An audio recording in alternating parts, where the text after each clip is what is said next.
다른 통증 다 같은 선택. 지금은 타이레놀을 만날 시간. 여러분 안녕하십니까? 현충일 CJB 아침 뉴스입니다. 정부가 지방 소멸 위기에 대응하기 위해 추진하는 교육발전 특구 사업에 충북 11개 시군이 모두 뛰어들었습니다. 지역 맞춤형 교육 혁신을 통해 지역 인재가 그 지역에 정착하도록 한다는 것인데요. 1차 지정에서 기대 이상의 성과를 거둔 충북은 나머지 시군들이 2차 신청을 준비하고 있습니다. 자세한 내용을 조사호 기자가 보도합니다.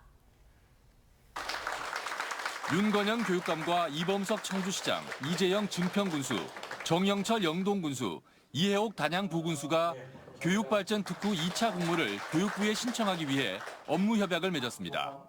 교육발전 특구는 정부가 추진하는 지방시대 4대 특구 가운데 하나로 지역 인재가 지역에 정착해 지역 발전에 기여하는 선순환 구조를 만드는 것이 목표입니다.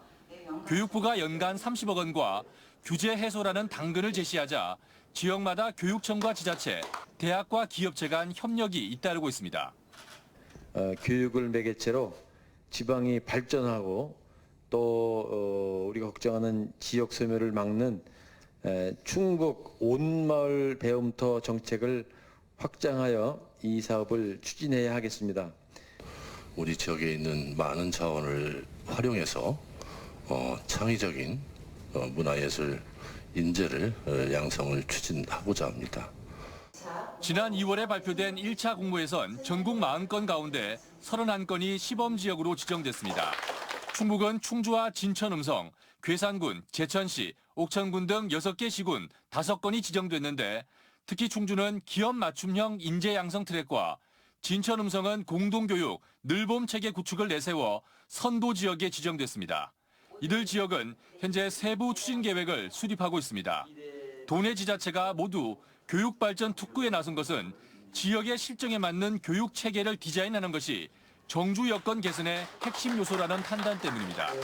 우리 군부대와 그다음에 디지털과 또 우리 지역의 그 인구 밀도가 높으니까 이것을 결합을 하게 된다면 그러면 우리 자라나는 아이들한테도 굉장히 기회가 될 것이다. 6월 말까지 우리 영동군에서 모든 행정력을 동원해서 공모사업에 선정될 수 있도록 최선의 노력을 다하도록 하겠습니다. 교육발전 특구 2차 지정 결과는 7, 8월에 나올 예정으로 1차 선정대 성과를 이어갈지 주목됩니다. CJB 조상우입니다. 충북교육청이 퇴직 교직원을 교육활동 지원에 적극 활용하기 위해 공무원 연금공단과 업무협약을 맺었습니다. 업무협약은 전문 지식과 고급 기술을 보유한 퇴직 교직원을 재능기부 형태로 늘봄학교나 학교안전 등 각종 교육활동 지원에 활용하기 위한 것으로 인력풀을 구축하는 데 공무원 연금공단의 협조를 받기로 했습니다. 현충일인 오늘 충청북도는 조국 수호를 위해 헌신하신 순국 선열의 추념 행사에 맞춰 묵념 경보 사이렌을 울립니다. 묵념 사이렌은 도내 전체 민방위 경보 사이렌 장비에서 일제히 울리고 10시부터 1분 동안 평탄음이 지속됩니다. 최근 산행 중이던 80대 등산객이 발을 헛디뎌 산 중턱으로 떨어지는 사고가 났습니다. 당시 고립된 위치를 정확하게 찾지 못해서 소방대원들이 어려움을 겪었는데요. 충북소방이 첨단 드론 장비를 활용해 등산객을 찾아 구조했다고 하는데 박원 기자가 어떤 상황이었는지 취재했습니다. 지난달 31일 오전 7시쯤 제천시 구악산에서 80대 노인이 등산을 하다 발을 헛디뎌 굴러 떨어졌다는 신고가 들어왔습니다. 제천 소방대원들이 산을 타며 노인을 찾아 나섰지만 3시간 동안 계속 보이지 않았고 충북소방은 현장에 긴급 구조대를 파견했습니다. 구조대는 드론만으로는 노인을 식별하기 어렵다고 판단해 곧바로 탑재된 고성능 스피커와 노인의 휴대전화를 활용하는 방안을 떠올렸습니다. 어르신, 사이렌 소리 들려요? 예. 저희가 휴대폰 전화 소리로 사이렌 소리 크게 들리는 쪽으로 갈 거예요. 추워, 무지하게 추워. 통화는 되는 상태였기 때문에 드론 스피커의 사이렌 소리를 저희가 이제 치명을 하면 그 크게 들리는 방향을 저희 특정을 하고 그곳을 좀 집중적으로 수색을 하고자. 그렇게 노인이 있는 범위를 점차 좁혀간 충북소방. 인력 수색만으로는 위치도 특정하지 못했지만 드론 수색을 통해 1시간 만에 노인을 찾아 결국 구조를 시작했습니다. 저체온증이 오고 골반이 골절되는 등 크게 다친 노인은 신고 6시간 만에 구조돼 현재는 병원에서 치료를 받고 있습니다. 드론의 활약은 이번뿐만이 아닙니다. 앞서 지난 2020년 폭우로 잠긴 영동군의 한 마을에 드론에 약을 매달아 보낸 덕분에 천식을 갖고 있던 어린이가 위급 상황을 모면했습니다. 2021년에는 약초를 캐러 나섰다 실족한 남성을 드론에 부착한 조명으로 찾아 19시간 만에 구조하기도 했습니다. 첨단 드론 임무 장비를 적극 활용하고 있습니다. 충북 소방만에 특화된 현장 대응 체계를 구축해서 도민의 인명과 재산을 보호하는 데 최선을 다하겠습니다. 소방 드론이 재난 현장에서 사람이 하지 못하는 임무를 톡톡히 해내면서 이제는 구조대의 필수 장비가 되고 있습니다. CJB 박원입니다. 동양의 산수화를 현대적으로 재해석해 다양한 작품을 선보이고 있는 왕열 작가의 개인전이 청주에서 열리고 있습니다. 이번 전시는 바쁜 일상 속에 잠시 쉬어갈 수 있도록 플레잉 인 유토피아를 주제로 90여 점의 작품을 선보입니다. 김세희 기자입니다. 붉은 산을 배경으로 순백의 새들이 힘차게 날아오르고 자그마한 말은 산 위에서 한가로운 시간을 보냅니다. 하늘에 떠있는 듯한 푸른 숲, 아득히 펼쳐진 산수에 피어나는 운무는 몽환적이면서도 신비로움을 자아냅니다. 동서양화의 경계를 넘나들며 한국 회화의 새로운 장르를 만들어 나가는 왕열 작가의 개인전입니다. 화려한 색감들이 캔버스를 가득 채웠지만 붓이 남긴 묵직한 안정감과 세밀하게 표현된 산수의 풍경은 관람객들에게 마음의 여유를 느끼게 해줍니다. 제가 그림하는 과정도 내 스스로 내 마음을 다스리고 명상하는 느낌으로 그렸기 때문에 보는 분들도 마음의 평온을 내 그림에 찾았으면 하는 그런 바람입니다.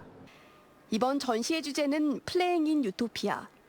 관람객들은 작품 속 무릉도원을 감상하며 무한한 상상력과 함께 평온함을 느낄 수 있습니다. 또 기존 전시에서는 볼 수 없었던 작품 속 조형물도 전시됐는데 물리적인 공간의 확장뿐 아니라 작가의 실험 정신도 담겼습니다. 그림 속에 있던 매개체가 이제 현상으로 나오게 되면서 정말 실제와 같이 비교할 수도 있고 마치 튀어나온 동화적인 이야기가 같이 연출이 되기 때문에 보는 재미랑 이제 같이 바라보는 시선에서도 큰 재미를 느낄 수 있는 것 같습니다. 지친 일상에서 벗어나 유토피아로 떠날 수 있는 이번 전시는 7월 7일까지 네오 아트센터에서 열립니다. CJB 김세희입니다. 음성군 갑산 체리마을이 본격적인 수확기를 맞았습니다. 수입산과 달리 수확하자마자 싱싱하게 맛볼 수 있어서 매년 찾아오는 사람도 많다고 하는데요. 안정은 기자가 보도합니다. 음성군 소이면 갑산리 체리마을에 선홍빛 체리가 탐스럽게 맺혔습니다. 햇살 아래 알알이 보석같이 빛나는 체리들을 수확하는 손길이 분주합니다. 앙증맞은 크기에 은은한 맛이 일품인 국내산 체리입니다. 여기는 물도 좋고 토양도 좋고 이게 햇빛도 좋고 그래가지고 달고 맛있어요. 새콤달콤하고. 본격적인 수확기를 맞아 체험객들의 발길도 이어지고 있습니다. 고사리 손으로 갓 따낸 체리를 연신 맛보는 아이들. 농촌에서 경험할 수 있는 귀중한 시간입니다. 늘 올 때마다 다른 분위기인 것 같고 그래서 아이들이 지역의 이런 곳에서 지역에서 나는 이 체리를 맛볼 수 있게 된 게 되게 좋은 것 같아요. 이달 초부터 약 20일간 만날 수 있는 특별한 맛에 매년 농가를 찾아 직접 구매하는 사람도 많습니다. 언제 가느냐고 물어보기 때문에 제가 올 때마다 사람들한테 주문받아서 가져가요. 30여 년 전 한 귀농인이 체리나무를 심은 것을 계기로 12개 농가로 늘어난 갑산 체리마을. 농촌 전통 테마마을로 지정된 데 이어 매년 6월 둘째 주 주말에는 체리 축제를 개최하며 도농 교류에 앞장서고 있습니다.